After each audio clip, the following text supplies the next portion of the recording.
പല ആൾക്കാർക്കും നല്ല മോട്ടിവേഷൻ വീഡിയോ ഒക്കെ കാണുമ്പോൾ അത് കഴിഞ്ഞ് 1-2 ദിവസം കഴിയുമ്പോൾ ഇവരുടെ മോട്ടിവേഷൻ മൊത്തം അങ്ങോട്ട് ചോർന്നു പോകുന്നത് കാണാൻ പറ്റും. അപ്പോൾ കൺസിസ്റ്റൻ്റ് ആയിട്ട് ഈ മോട്ടിവേഷൻ ഉണ്ടാകണമെങ്കിൽ നിങ്ങൾ എന്തൊക്കെ കാര്യങ്ങൾ ചെയ്യണം? ദിവസവും മോട്ടിവേറ്റഡ് ആയിട്ടിരിക്കാൻ എന്തൊക്കെ ചെയ്യാം? 10 പ്രാക്ടിക്കൽ സ്റ്റെപ്സ്. ഒന്നാമത്തെ പ്രാക്ടിക്കൽ സ്റ്റെപ്പ് എന്ന് പറയുന്നത് ഇമോഷണൽ ട്രിഗർ ആങ്കറിംഗ് ആണ്.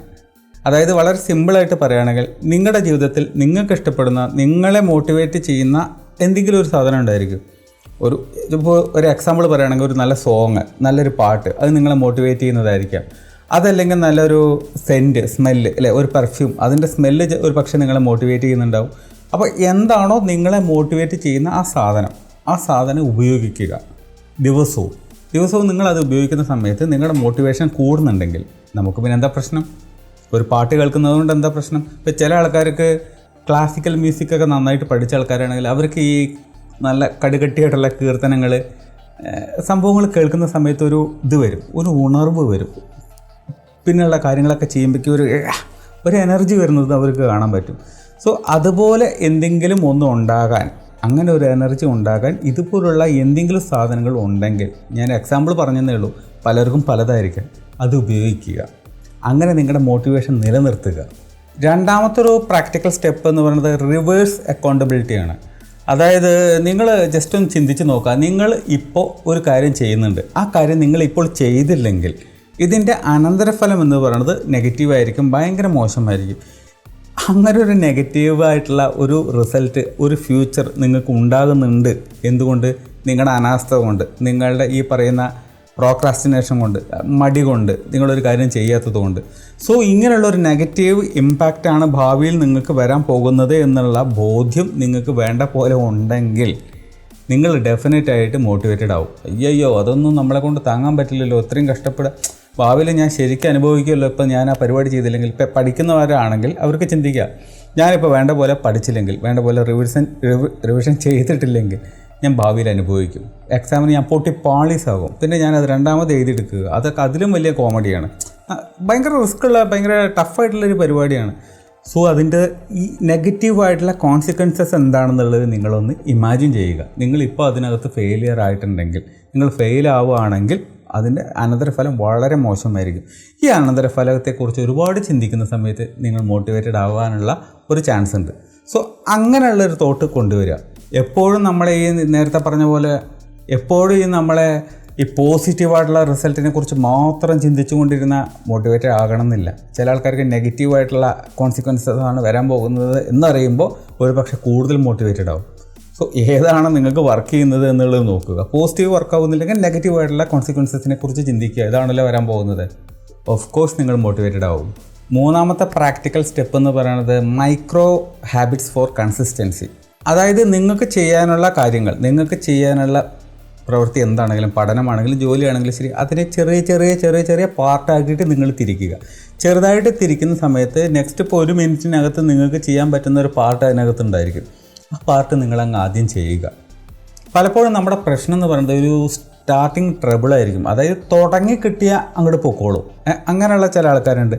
സോ അവർക്ക് വേണ്ടിയിട്ടാണ് ഇങ്ങനെ ടാസ്കിനെ ചെറുതാക്കാൻ പറയണത്. അങ്ങനെ ആവുന്ന സമയത്ത് ഇപ്പോൾ ഒരു എക്സാമ്പിൾ പറയുകയാണെങ്കിൽ, നിങ്ങൾക്കിപ്പോൾ എഴുതുന്നൊരു ജോലി, നിങ്ങൾക്ക് എഴുതാൻ മടിയാണ്, പക്ഷേ നിങ്ങൾക്ക് എഴുതി കിട്ടിയാൽ പിന്നെ നിങ്ങൾ അങ്ങോട്ട് പൊക്കോളൂ അല്ലേ. ഈ വണ്ടിക്കൊരു ആദ്യം ഒന്ന് തള്ളി കിട്ടിക്കഴിഞ്ഞിട്ടുണ്ടെങ്കിൽ സ്റ്റാർട്ടായാൽ പിന്നെ പൊക്കോളൂ എന്ന് പറയുന്ന പോലെ ചില ആൾക്കാരുണ്ട്.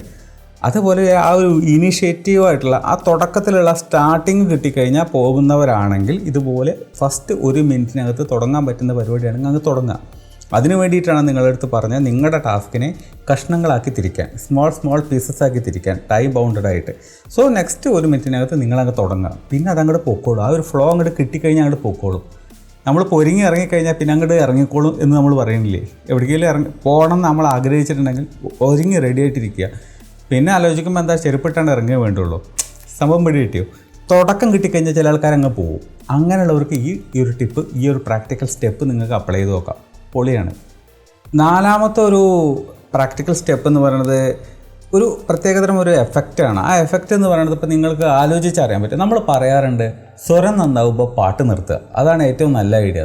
അതേപോലെ തന്നെ നിങ്ങൾ ചിന്തിച്ച് നോക്കുക. ഇപ്പോൾ നിങ്ങളിപ്പോൾ ഒരു വർക്ക് ചെയ്തുകൊണ്ടിരിക്കുകയാണ്, അല്ലെങ്കിൽ നിങ്ങൾ നന്നായിട്ട് പഠിച്ചുകൊണ്ടിരിക്കുകയാണെങ്കിൽ ഒരു പീക്ക് ലെവൽ വരുന്നൊരു സമയം ഉണ്ടായിരിക്കും. നിങ്ങളുടെ മോട്ടിവേഷൻ, നിങ്ങളുടെ ഒരു എഫേർട്ടൊക്കെ നിങ്ങൾ ഒത്തിരി ഇടുന്ന ഒരു സമയം വരും. ഹൈലി ഇൻറ്റൻസീവായിട്ട് നിങ്ങൾ ആ ഒരു പ്രവൃത്തിയിൽ ഏർപ്പെടുന്നൊരു സമയം വരും.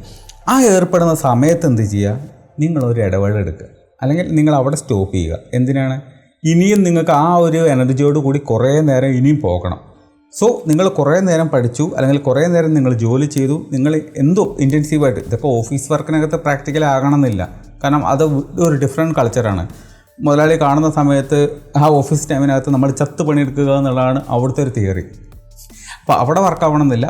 പലപ്പോഴും നമ്മളിപ്പോൾ ഒരു ഫ്രീലാൻസ് പോലെയുള്ള പല ജോലി ചെയ്യുന്ന സാഹചര്യങ്ങളിൽ ഇതൊക്കെ ഉപയോഗിക്കാൻ പറ്റും. ഇപ്പോൾ ഡോക്ടേഴ്സ്, എൻജിനീയേഴ്സ്, അഡ്വക്കേറ്റ്സ്, ഇതൊക്കെ ഒരു ഫ്രീലാൻസ് സ്റ്റൈലിലുള്ള ഒരു ജോലിയാണ്. ഒരാളുടെ കീഴിൽ ഒരു കമ്പനിയിൽ പോയിട്ട് നമ്മൾ ജോലി ചെയ്യുന്ന അങ്ങനത്തെ ഒരു അവസ്ഥയിലല്ല. അങ്ങനത്തെ അവസ്ഥയിലാകുന്നവർക്കാണ് ഇപ്പോൾ ഇതൊക്കെ ഒരു ബുദ്ധിമുട്ടായി വരിക. അവിടെ ഫുൾ ടൈം പണിയെടുത്ത് ചത്തോണം എന്നുള്ളതാണ് അവിടുത്തെ തിയറി. അവിടെ പിന്നെ നമുക്കിതൊന്നും വർക്കാവില്ല. പക്ഷേ അതല്ലാതെ ചെയ്യുന്ന, നന്നായിട്ട് സമ്പാദിക്കണം എന്ന് കരുതി തന്നെത്താനെ പല ആൾക്കാരും പല ബിസിനസ് പോലെയുള്ള പല പരിപാടികളും തുടങ്ങിയിട്ടുണ്ടായിരിക്കും. അങ്ങനെയുള്ളവർക്ക് ഈ പറയുന്ന സ്റ്റെപ്പുകളൊക്കെ അടിപൊളിയായിട്ട് യൂസ് ചെയ്യാൻ പറ്റും. ഇപ്പോൾ ഞാൻ പറഞ്ഞു, നേരത്തെ പറഞ്ഞ പോലെ ഒരു പീക്ക് ടൈമിൽ, അതായത് സ്വരം നന്നാകുമ്പോൾ പാട്ട് നിർത്തുക എന്ന് പറയുന്ന പോലെ ഒരു പീക്ക് ലെവലിൽ കൊണ്ടുവന്ന് നമ്മൾ നിർത്തി ഒരു ഫുൾ സ്റ്റോപ്പ് കൊടുത്തു. ആ ഫുൾ സ്റ്റോപ്പ് കൊടുത്തത് എന്താ അറിയോ? നമ്മളെ മോട്ടിവേഷനൊക്കെ ഹൈ ആയിട്ട് നിൽക്കുന്ന സമയത്ത് നമ്മൾ നിർത്തി കഴിഞ്ഞാൽ പെട്ടെന്ന് വന്നിട്ട് നമുക്ക് പിന്നെ അത് പിന്നെ നമുക്കത് റീസ്റ്റാർട്ട് ചെയ്യാനുള്ള ഒരു ടെൻഡൻസി ഉണ്ടായിരിക്കും. എന്നാൽ വളരെ ഡൗൺ ആയിട്ട് വളരെ മൂഡെല്ലാം പോയതിന് ശേഷം നമ്മൾ നിർത്തി കഴിയുമ്പോൾ പിന്നെ നമുക്കത് സ്റ്റാർട്ട് ചെയ്യാൻ ഒരു വൈക്ലഭ്യം ഉണ്ടായിരിക്കും. പക്ഷേ നിങ്ങൾ നല്ലൊരു പൊസിഷനിൽ നല്ലൊരു എനർജി ഉണ്ടാകുന്ന സമയത്ത് നിർത്തി കഴിഞ്ഞതുകൊണ്ട് തന്നെ നിങ്ങൾക്ക് തിരിച്ചു വന്നിട്ട് ഇനി അത് കംപ്ലീറ്റ് ചെയ്യണം, കുറച്ച് കൂടി ചെയ്യണം എന്നുള്ളൊരു ഇത് കൂടുതലുണ്ടാവും. അപ്പോൾ നിങ്ങൾ നടുക്കൊരു ഇൻ്റർവെല്ലും കൂടി എടുത്തു കഴിയുമ്പോൾ നിങ്ങൾ എഗെയിൻ രണ്ടിരട്ടി ചാർജ് ചെയ്തിട്ടായിരിക്കും പിന്നെ വരുന്നുണ്ടാവുക. അപ്പോൾ ആ ഫുൾ പവറിൽ നിങ്ങൾക്ക് പിന്നെ അങ്ങനെ പോകാൻ പറ്റും. അങ്ങനെ നല്ല മോട്ടിവേഷൻ ഉണ്ടാവുന്ന സമയത്ത് ഒരു ചെറിയ ഗ്യാപ്പ് എടുക്കുക, നന്നായിട്ട് നടക്കുകയോ ചാടുകയോ എന്തെങ്കിലുമൊക്കെ ചെയ്യുക നിങ്ങൾ ആ നേരത്ത്. അത് കഴിഞ്ഞ് തിരിച്ച് വരിക, എഗെയിൻ സ്റ്റാർട്ട് ചെയ്യുക. അപ്പോൾ നല്ല പവറിൽ പിന്നെയും പോകും. അതൊരു തരം സൈക്കോളജിക്കൽ ഒരു എഫക്റ്റ് ആണെന്ന് വേണമെങ്കിൽ നമുക്ക് പറയാം. പക്ഷേ സംഭവം വർക്കൗട്ടോ, ട്രൈ ചെയ്ത് നോക്ക്. 5ാമത്തെ പ്രാക്ടിക്കൽ സ്റ്റെപ്പ് എന്ന് പറയുന്നത് ഒരു വൈബോർഡ് നമ്മൾ ക്രിയേറ്റ് ചെയ്യുക എന്ന് പറയും. അതായത് നിങ്ങൾക്ക് ചെയ്യാനുള്ള കാര്യങ്ങൾ, നിങ്ങളെ മോട്ടിവേറ്റ് ചെയ്യുന്ന കാര്യങ്ങൾ, നിങ്ങളുടെ ലക്ഷ്യങ്ങൾ, നിങ്ങൾ ഫോക്കസ് ചെയ്യേണ്ട കാര്യങ്ങൾ, അങ്ങനെ നിങ്ങളെ മോട്ടിവേഷൻ തരുന്ന, നിങ്ങളെ മോട്ടിവേറ്റഡ് ആക്കുന്ന എന്തൊക്കെ കാര്യങ്ങളുണ്ടോ അത് എഴുതി വെക്കുന്ന ഒരു ബോർഡാണ് വൈ ബോർഡ്. എന്തിനതിലേക്ക് നോക്കുന്നു? നിങ്ങൾ മോട്ടിവേറ്റഡ് ആവാൻ. അപ്പോൾ എന്തൊക്കെ അതിനകത്ത് വേണം? നിങ്ങളെ മോട്ടിവേറ്റ് ചെയ്യുന്ന കാര്യങ്ങൾ അതിനകത്തുണ്ടായിരിക്കണം. അത്രേ ഉള്ളൂ. അതിനകത്ത് ഇമേജസ് വെക്കാം, ക്വാഡ്സ് വെക്കാം, റിമൈൻഡേഴ്സ് വെക്കാം, നിങ്ങളുടെ സ്വപ്നങ്ങൾ വെക്കാം, ആഗ്രഹങ്ങൾ വെക്കാം, ചെയ്യേണ്ട ടാസ്കുകൾ വെക്കാം, അതിനെ പാർട്ടായിട്ട് തിരിച്ചിട്ടുള്ള ആ ഒരു ചെറിയ സ്മോളായിട്ട് നമ്മൾ തിരിക്കാൻ പറഞ്ഞല്ലോ, അത് അതിനകത്ത് വെക്കാം. അങ്ങനെ എന്തൊക്കെ നിങ്ങളെ മോട്ടിവേറ്റ് ചെയ്യുമോ ആ ബോർഡിലേക്ക് നോക്കിയാൽ അങ്ങനത്തെ കാര്യങ്ങൾ മാത്രം അതിനകത്ത് എഴുതി വെക്കുന്ന ഒരു പരിപാടിയാണ്. ദിവസവും നിങ്ങളത് കാണുന്നു, അതിൻ്റെ മുന്നിലൂടെ പോകുന്നു, നിങ്ങളത് വായിക്കുന്നു, നിങ്ങൾ മോട്ടിവേറ്റഡ് ആകുന്നു. സോ അങ്ങനത്തെ കാര്യങ്ങളായിരിക്കണം അതിനകത്ത് എഴുതി വെക്കേണ്ടത്. ചുമ്മാ കച്ചറായിട്ടുള്ള എവിടെയെങ്കിലും എടുത്തു വെച്ച ക്വാഡ്സ് എന്നായിരിക്കരുത്. ഏതെങ്കിലും ദിവസത്തിൽ നിങ്ങൾക്ക് മോട്ടിവേഷൻ നഷ്ടപ്പെടുന്നുണ്ടെങ്കിൽ നേരെ ആ ബോർഡിലേക്ക് നോക്കിക്കഴിഞ്ഞാൽ നിങ്ങൾക്ക് മോട്ടിവേഷൻ കയറണം. അങ്ങനത്തെ കാര്യങ്ങൾ അവിടെ ഉണ്ടായിരിക്കണം. 6ാമത്തെ പ്രാക്ടിക്കൽ സ്റ്റെപ്പ് എന്ന് പറയുന്നത് ഗെയിമിഫൈ യുവർ ടാസ്ക്. അതായത് ചെയ്യേണ്ട കാര്യങ്ങളെ നിങ്ങളൊരു ഗെയിമിൻ്റെ ലാഘവത്തോടു കൂടി എടുക്കുക. സീരിയസ്നെസ് കുറയ്ക്കാനല്ല പറഞ്ഞ്, ഗെയിം കളിക്കുന്ന ഒരു ഫീലോട് കൂടി എടുക്കുക. അതായത് നിങ്ങളിപ്പോൾ ഒരു പരിപാടി ചെയ്തു, അത് കംപ്ലീറ്റ് ചെയ്തു, വിജയകരമായിട്ട് കംപ്ലീറ്റ് ചെയ്തിട്ടുണ്ടെങ്കിൽ നിങ്ങൾക്ക് തന്നെ റിവാർഡ് കൊടുക്കുന്നൊരു പരിപാടി. അതേപോലെ തന്നെ നിങ്ങൾ ആ പരിപാടി ചെയ്തില്ല, അതിനകത്ത് നിങ്ങൾ വീഴ്ച വരുത്തി, നിങ്ങളത് കുളമാക്കി. അപ്പോൾ നിങ്ങൾക്ക് തന്നെ പെനാൽറ്റി, നിങ്ങൾക്ക് തന്നെ ഒരു ശിക്ഷ കൊടുക്കുന്ന ഒരവസ്ഥ. സോ നിങ്ങളെ തന്നെ റിവാർഡും ചെയ്യുന്നുണ്ട്, അതേപോലെ തന്നെ ശിക്ഷിക്കുന്നുണ്ട്. അപ്പോൾ ഒരു ടാസ്ക്, അന്നത്തെ ദിവസത്തെ നിങ്ങളുടെ ചെയ്യേണ്ട ടാസ്കിൽ നിങ്ങൾ വീഴ്ച വരുത്താതിരിക്കാൻ വേണ്ടി നിങ്ങളെ തന്നെ മോട്ടിവേറ്റ് ചെയ്യാൻ വേണ്ടി ചെയ്യുന്നൊരു പരിപാടി. ഒരു കാര്യം പറയാം, നിങ്ങൾ ഫെയിലിയറായിട്ട് നിങ്ങൾ റിവാർഡ് ചെയ്യാൻ നിൽക്കരുത്. നിങ്ങളെ തന്നെ ചതിക്കരുത്, അത്രേ പറയുള്ളൂ. സ്വയം നിങ്ങളെ ചീറ്റ് ചെയ്യരുത്. നാടൻ ഭാഷയിൽ ചെറ്റത്തരം കാണിക്കരുതെന്ന് പറയും. ആ പരിപാടി ചെയ്യരുത്. നിങ്ങളോട് തന്നെ വിശ്വാസവഞ്ചനം കാണിക്കരുത്. നിങ്ങളുടെ മനസാക്ഷിക്കെങ്കിലും സത്യസന്ധയായിട്ടോ ജീവിക്കണം. അങ്ങനെയുള്ളവരൊക്കെ എന്താ പറയുക, അതൊക്കെ ഉള്ളൂ സെൽഫ് എസ്റ്റീം. നമ്മൾ വേറെ ആരെയും ബോധിപ്പിക്കുന്നില്ല, നമ്മളെങ്കിലും ബോധിപ്പിക്കണം അറ്റ്ലീസ്റ്റ്. അങ്ങനെയാണെങ്കിൽ ഈ പറയുന്ന മോട്ടിവേഷൻ വർക്ക് ചെയ്യും. എങ്ങനെ? ഈ സ്റ്റെപ്പ് നിങ്ങൾ ഫോളോ ചെയ്ത് നോക്ക്. ചെയ്യേണ്ട കാര്യങ്ങളെ ഒന്ന് ഗെയിമിഫൈ ചെയ്ത് നോക്ക്. ഒരു ഗെയിമിൻ്റെ മോഡലിലേക്ക് എടുത്തു നോക്ക്. റിവാർഡ് എന്ന് പറഞ്ഞാൽ നിങ്ങൾക്ക് പുറത്ത് പോകുന്നതായിരിക്കാം, ഒരു ബിരിയാണി ആയിരിക്കാം, ഒരു പിസ്സ ആയിരിക്കാം, ഒരു ഐസ്ക്രീം ആയിരിക്കാം, വാട്ട് എവർ. ശിക്ഷ എന്ന് പറയുന്നത് ഒരു പക്ഷേ നിങ്ങൾ ഇഷ്ടപ്പെടുന്നൊരു കാര്യം വേണ്ട എന്ന് വെക്കുന്നതായിരിക്കാം. അത് നിങ്ങളുടെ ഇഷ്ടം. 7ാമത്തെ പ്രാക്ടിക്കൽ സ്റ്റെപ്പ് എന്ന് പറയുന്നത് ടെംപ്റ്റേഷൻ ബണ്ടിലിംഗ് എന്ന് പറയും. അതായത് ഇപ്പോൾ എങ്ങനെ പറഞ്ഞു തരിക, അതായത് നിങ്ങൾക്കിപ്പോൾ ഒരു വൃത്തികെട്ട ഒരു പരിപാടിയാണ്, അല്ലെങ്കിൽ നിങ്ങളുടെ ടാസ്ക് എന്ന് പറയുന്നത് ഒരു തല ഭ്രാന്ത് പിടിക്കുന്നൊരു പരിപാടിയാണ്. സോ അങ്ങനെ ഒരു നെഗറ്റീവായിട്ടുള്ള അല്ലെങ്കിൽ ഒരു വൃത്തികെട്ട ഒരു പരിപാടി ചെയ്യേണ്ട അവസ്ഥയാണ്. വൃത്തികെട്ട പരിപാടി എന്ന് പറഞ്ഞാൽ നിങ്ങളുടെ ടാസ്ക് നിങ്ങൾക്കിപ്പോൾ പഠിക്കേണ്ട കാര്യമാണെങ്കിൽ പഠിക്കണം. പക്ഷെ അത് ചില ആൾക്കാർക്ക് വൃത്തികെട്ട ഒരു തല ഭ്രാന്ത് പിടിക്കുന്ന പരിപാടിയായിരിക്കും. പക്ഷേ ചെയ്തേ പറ്റുള്ളൂ അതിൻ്റെ റിസൾട്ട് ഉണ്ടാകണമെങ്കിൽ. അതേപോലെ ചില ആൾക്കാർക്ക് ജോലി അങ്ങനത്തെ ആയിരിക്കും, ഭയങ്കര സ്ട്രെസ്ഡ് ആയിരിക്കും. അയ്യോ ഈ പിണ്ണാക്ക് ചെയ്യണമല്ലോ എന്ന് നിങ്ങൾ ചിന്തിക്കുന്ന അവസ്ഥയായിരിക്കും. എന്താ ചെയ്യുക? അങ്ങനെയുള്ള ഒരു സാധനത്തിൻ്റെ കൂടെ നിങ്ങൾ ഇഷ്ടപ്പെടുന്ന ഒരു സാധനം ഉണ്ടെങ്കിൽ, നിങ്ങളെ സന്തോഷിപ്പിക്കുന്ന ഒരു സാധനം ഉണ്ടെങ്കിൽ ആ സാധനം കൂടി മിക്സ് ചെയ്യുക. ഇപ്പോൾ നല്ല ഹെവി ആയിട്ട് തല ഭ്രാന്ത് പിടിക്കുന്ന സ്ട്രെസ്ഡ് ആയിട്ടുള്ള ഒരു ജോലി ചെയ്യുന്ന സമയത്ത് നിങ്ങളെ സന്തോഷിപ്പിക്കുന്ന ഒരു കാര്യം കൂടി സൈഡിലുണ്ടെങ്കിൽ നന്നായിരിക്കും. ഫോണൊന്നും വെച്ചിട്ട് നിങ്ങൾ മെസ്സേജ് അയച്ച് കളിക്കാൻ നിൽക്കരുതിട്ട. നിങ്ങളെ സന്തോഷിപ്പിക്കുന്ന ഇപ്പോൾ ഒരു ഐസ്ക്രീം, ഒരു ചോക്ലേറ്റ്, ഒരു എക്സാമ്പിൾ പറയുകയാണ്. ഇങ്ങനെ ആകണം എന്നില്ല, നിങ്ങളെ സന്തോഷിപ്പിക്കുന്ന വേറെ എന്തും ആകാം. ഞാനൊരു എക്സാമ്പിൾ പറയുന്നു എന്നേ ഉള്ളൂ. അപ്പോൾ ഇപ്പോൾ നിങ്ങൾക്ക് ചായ കുടിക്കുന്ന സ്വഭാവം ഉണ്ടെങ്കിൽ ചായ നിങ്ങൾ ഇഷ്ടപ്പെടുന്ന കാര്യമാണ്. അപ്പോൾ സ്ട്രെസ്ഡ് ആയിട്ടുള്ള ജോലി ചെയ്യുന്ന സമയത്ത് ഒരു ചായ അടുത്ത് കൊണ്ടുവന്ന് വെക്കുമ്പോൾ അത് നിങ്ങൾക്കൊരു ബാലൻസ് കിട്ടും. ഒരു പിടുത്തം വരണ സമയത്ത് ഒരു ചായ കുടിക്കുന്നു, നിങ്ങളൊന്ന് റിലാക്സ്ഡ് ആകുന്നു, പിന്നെയും ചെയ്യുന്നു. അല്ലെങ്കിൽ ഒരു ചോക്ലേറ്റ് എടുത്തൊന്ന് കടിക്കുന്നു, ഡോപ്പാമിനൊക്കെ ഒന്ന് ഫ്ലഷ് ആവുന്നു, ആഹാ, പിന്നെ നമ്മൾ കണ്ടിന്യൂ ചെയ്യുന്നു. സോ നിങ്ങൾക്ക് സഹിക്കാൻ പറ്റാത്ത ഒരു വൃത്തികെട്ട പരിപാടി ചെയ്തുകൊണ്ടിരിക്കുമ്പോൾ, പക്ഷേ അത് നിങ്ങൾക്ക് ചെയ്തേ പറ്റുള്ളൂ, നിങ്ങളുടെ ടാസ്ക്കാണ്. അതിൻ്റെ കൂടെ നിങ്ങൾ ഇഷ്ടപ്പെടുന്ന ഒരു പരിപാടിയും കൂടി ആഡ് ചെയ്ത് നോക്കുക. അപ്പോൾ ഇത് രണ്ടും കൂടി കമ്പൈൻ ചെയ്യുന്ന സമയത്ത് അത്രയ്ക്ക് നിങ്ങളങ്ങ് തളർന്നു പോവില്ല, അല്ലെങ്കിൽ ബേൺഡ് ഔട്ട് ആവില്ല. നിങ്ങൾക്കൊരു എനർജി അവിടെ ഉണ്ടായിരിക്കും, ഒരു ചെറിയൊരു മോട്ടിവേഷൻ അവിടെ നിൽക്കുന്നുണ്ടാവും. സോ ഇങ്ങനെ ഇഷ്ടപ്പെടാത്ത ഇൻറ്റൻസീവായിട്ടുള്ള അങ്ങനത്തെ കാര്യങ്ങൾ ചെയ്യുന്ന സമയത്ത് ഇതുപോലുള്ളൊരു പരിപാടി കൂടി ചെയ്ത് നോക്കുക. ഇഷ്ടപ്പെടുന്നൊരു കാര്യം അതൊരിക്കലും ഡിസ്ട്രാക്ട് ചെയ്യുന്ന ഒന്നായിരിക്കരുത് കേട്ടോ, അത് ശ്രദ്ധിക്കണം. നിങ്ങളെ മോട്ടിവേറ്റ് ചെയ്യുന്നൊരു കാര്യം മാത്രമായിരിക്കണം, നിങ്ങൾക്ക് സന്തോഷം നൽകുന്നൊരു കാര്യം മാത്രമായിരിക്കണം. രണ്ടും കൂടി ക്ലബ് ചെയ്തിട്ട് ചെയ്ത് കഴിഞ്ഞിട്ടുണ്ടെങ്കിൽ റിസൾട്ട് ഉണ്ടാവും. 8ാമത്തെ പ്രാക്ടിക്കൽ സ്റ്റെപ്പ് എന്ന് പറയുന്നത് ഡോപ്പാമിൻ ഡീടോക്സ് ആണ്. നമ്മൾ ഇതിന് മുമ്പുള്ളൊരു വീഡിയോയിൽ പറഞ്ഞ കാര്യം തന്നെയാണ്. ആ വീഡിയോ കാണാത്തവരാണെങ്കിൽ ഈ പോയിൻ്റ് അവർക്ക് യൂസ് ചെയ്യാം. സംഭവം സിമ്പിളായിട്ട് പറയാം, വളരെ ഈസി ആയിട്ട് പറയാം, പെട്ടെന്ന് പറയാം. കാരണം വലിച്ചു നീട്ടണ്ട, ഓൾറെഡി ഇത് പല വീഡിയോയിലും നമ്മൾ റിപ്പീറ്റ് ചെയ്യുന്നതാണ് ഈ ഒരു പോയിൻ്റ്. നമ്മൾ ഒരുപാട് സന്തോഷിക്കാൻ വേണ്ടി ആഗ്രഹിക്കുന്ന വ്യക്തികളാണ്. സന്തോഷം ഇല്ലെങ്കിൽ നമുക്ക് ഭ്രാന്ത് പിടിക്കും. പക്ഷെ നമ്മൾ ഓൾവേസ് സന്തോഷിച്ചുകൊണ്ടിരിക്കുന്ന ഒരു അവസ്ഥ എന്ന് പറയുമ്പോൾ നമ്മളെ പ്രൊഡക്ടിവിറ്റി 0 ആവുന്ന ഒരു അവസ്ഥയാണ്. നമ്മൾ പ്രോഗ്രസ് ഉണ്ടാവില്ല, നമ്മളെ ഒന്ന് ക്രിയേറ്റീവായിട്ട് ചെയ്യില്ല, ഹാപ്പി ആയിട്ടിരിക്കില്ല. എന്തിനാണ് നമ്മളിപ്പോൾ കഷ്ടപ്പെടുന്നത്? ആ ഒരു തോട്ടിലേക്ക് പോകും. അങ്ങനെ പോകാതിരിക്കാനാണ് പറയുന്നത് ഈ ഓവറായിട്ടുള്ള ഡോപ്പമിൻ ഫ്ലഷ് ഒന്ന് കുറയ്ക്കുക. പാകത്തിന് മതി, വേണ്ടെന്നല്ല, പാകത്തിന്. അതിന് നമ്മൾ എന്ത് ചെയ്യണം? നമ്മൾ ഏറ്റവും കൂടുതൽ ഹാപ്പി ആവുന്നത് ഏതൊരു മൊമെൻ്റ് ആണെന്നുള്ളത് ചിന്തിച്ച് നോക്കുക. സോഷ്യൽ മീഡിയ തോണ്ടിക്കൊണ്ടിരിക്കുമ്പോഴാണോ നിങ്ങൾ കൂടുതൽ സമയം സ്പെൻഡ് ചെയ്യുന്നത്, നിങ്ങളുടെ കൂടുതൽ സമയം വേസ്റ്റ് ആകുന്നത്, നിങ്ങൾ കുറച്ചും കൂടി റിലാക്സ്ഡ് ആയിട്ടിരിക്കുന്നത്? ഓക്കെ, അതാണ് ഡോപ്പാമിൻ ഫ്ലഷ് കുറയ്ക്കാനുള്ള ഫസ്റ്റ് സാധനം. സോഷ്യൽ മീഡിയ, ഡിജിറ്റൽ സ്ക്രീനുകൾ കുറച്ച് നേരത്തേക്ക് ഒഴിവാക്കുക. ആ ഒരു ഡോപ്പാമിൻ ഫ്ലഷ് ഒന്ന് കൺട്രോൾ ചെയ്യുക. ഇങ്ങനെ എന്ത് ചെയ്യാൻ പറ്റും? നിങ്ങൾക്ക് നിങ്ങളുടെ മോട്ടിവേഷൻ കൂട്ടാൻ പറ്റും. നിങ്ങൾ ചെയ്യുന്ന കാര്യങ്ങളിലുള്ള ഫോക്കസ് നിങ്ങൾക്ക് അങ്ങനെ തന്നെ നിലനിർത്താൻ പറ്റും. എന്നാൽ അതല്ല, നിങ്ങൾ സോഷ്യൽ മീഡിയയിലേക്ക് പോകുന്ന സമയത്ത് നിങ്ങൾ ചെയ്യേണ്ട കാര്യങ്ങളിൽ നിന്ന് നിങ്ങൾ വ്യതിചലിച്ച് പോവുകയാണ്. നിങ്ങളുടെ മോട്ടിവേഷൻ വേറൊരു വഴിക്ക് പോവുകയാണ്. നിങ്ങൾക്കത് സ്ക്രോൾ ചെയ്യുമ്പോൾ കിട്ടുന്നൊരു സന്തോഷം, ഷോർട്സ് റീൽസ് കാണുമ്പോൾ കിട്ടുന്നൊരു സന്തോഷം നിങ്ങൾക്ക് അപ്പോൾ കിട്ടണമെന്നില്ല. അപ്പോൾ നിങ്ങളുടെ ടാസ്കിനെ നിങ്ങൾ വെറുക്കാൻ തുടങ്ങും. സോ ഡോപ്പമിൻ ഡീടോക്സ് ചെയ്യുന്ന സമയത്ത് കുറച്ച് മോട്ടിവേഷൻ നിങ്ങൾക്ക് അവിടെ നിന്ന് കിട്ടും. കാരണം അനാവശ്യമായിട്ട് നിങ്ങൾ സന്തോഷിക്കാൻ പോകുന്നില്ല. സോ സന്തോഷം ഒരു എക്സ്ട്രീം ലെവലിൽ പോകുന്ന സമയത്താണ് നമ്മളുടെ ടാസ്ക് നമുക്ക് തലവേദനയായിട്ട് മാറുന്നത്. എക്സ്ട്രീം ലെവലിലേക്ക് പോകണ്ട, കൺട്രോൾ ചെയ്യൂ. പറ്റുമെങ്കിൽ ഒഴിവാക്കൂ. ഒഴിവാക്കണമെന്ന് ഞാൻ പറയണില്ല, നല്ലോണം കൺട്രോൾ ചെയ്യൂ. സോഷ്യൽ മീഡിയയൊക്കെ വളരെ കുറച്ചായിട്ട് ഉപയോഗിക്കൂ. ആ സമയത്ത് നിങ്ങളുടെ പ്രൊഡക്ടിവിറ്റി നിങ്ങൾക്ക് കൂട്ടാൻ പറ്റും.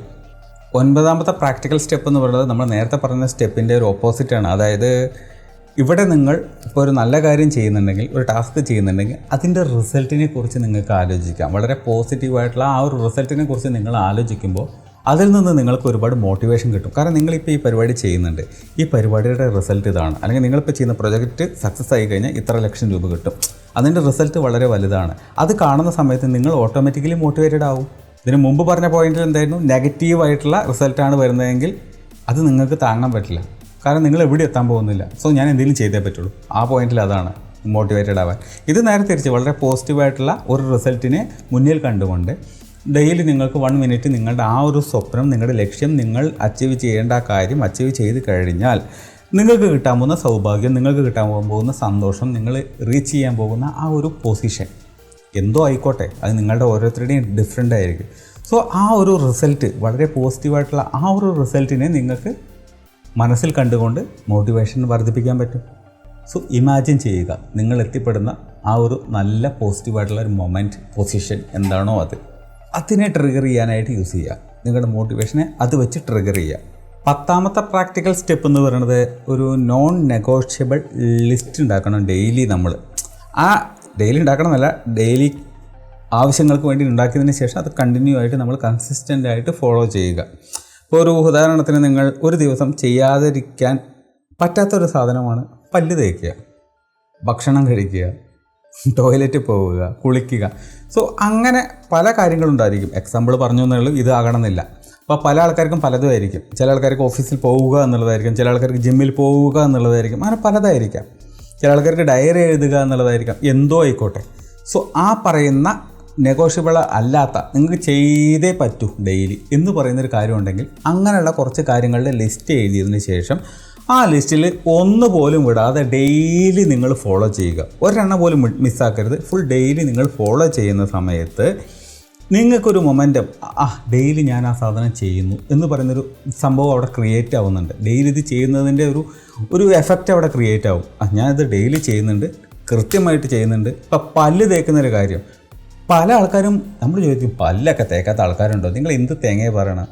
പല്ല് തേക്കാത്ത ആൾക്കാരുണ്ട് സഹോദര, ഉണ്ട്, ഒരുപാട് പേരുണ്ട്. നിങ്ങൾക്കത് അറിയാൻ പാടില്ല. പല്ല് തേക്കാതെ രാവിലെ ഭക്ഷണം കഴിക്കുന്ന ആൾക്കാരുണ്ട്, പുട്ടും ഇഡ്ഡലിയും വെച്ച് പല്ല് തേക്കുന്ന ആൾക്കാരുണ്ട്. നിങ്ങൾക്ക് അറിയാൻ പാടില്ല. അങ്ങനെ ഉള്ളവരും ഉണ്ട്. ന്യൂനപക്ഷമാണ്, എല്ലാവരും ഒന്നല്ല, ന്യൂനപക്ഷമാണ്, അങ്ങനെയുള്ളവരുണ്ട്. സോ പല ഹാബിറ്റുകളും നമ്മൾ കൺസിസ്റ്റൻ്റ് ആയിട്ട് ചെയ്ത് പോകുന്ന സമയത്ത്, അത് നമ്മൾ വിട്ടുവീഴ്ചയില്ലാതെ ചെയ്തു പോകുന്ന സമയത്ത് അതൊരു മൊമെൻറ്റം ക്രിയേറ്റ് ചെയ്യും.